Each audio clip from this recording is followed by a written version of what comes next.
Andrew and I woke facing each other on our sides, positioned on the flat of a windowsill in the room of some young toddler.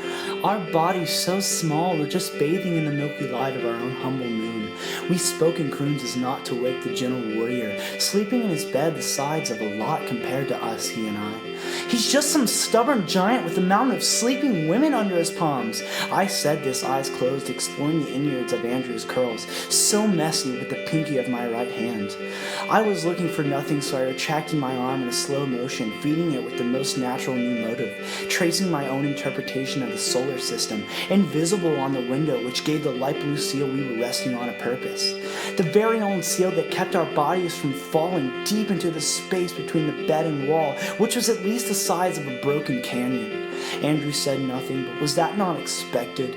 Was this not his problem? Of course not, but I could not help it. On the material composed when the bodies of the fool and the magician formed together, I closed my eyes and returned to an anonymous object, resting forever in this young room of farm animals and building blocks. Everything I do is in the doorway, each motion pulled by the light under the seam of mothers and fathers, locking locks, cleaning kitchens, or simply explaining the hopelessness of my own progression.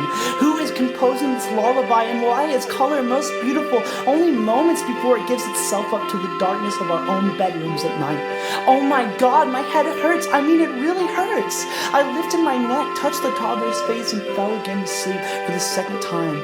Only now, unaware of the world I am constantly inviting.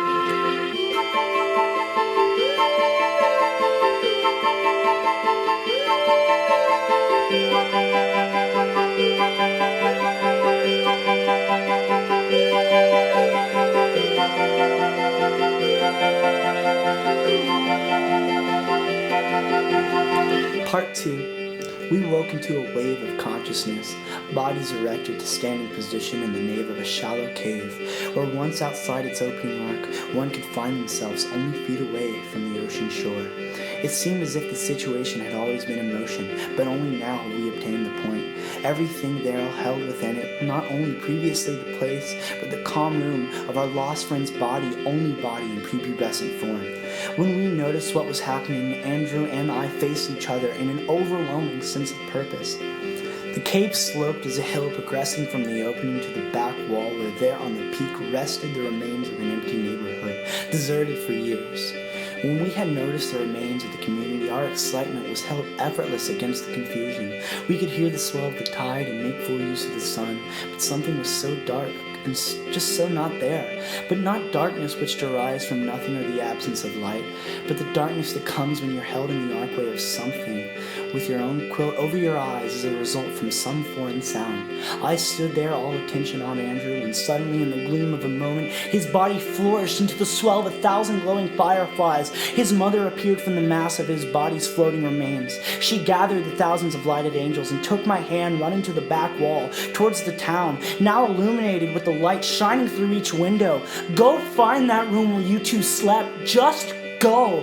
Please, everything that is doubted will become a cousin of water, and you could be so happy. So happy. She let go of my hand, sending me upwards over the gleaming neighborhood, while releasing the ball glowing of her son's remains up, and higher towards the ceiling. The unit of orange angels fluttered in their directed motion, smashing in the upper roof, exploding in a shower of warm fire and color.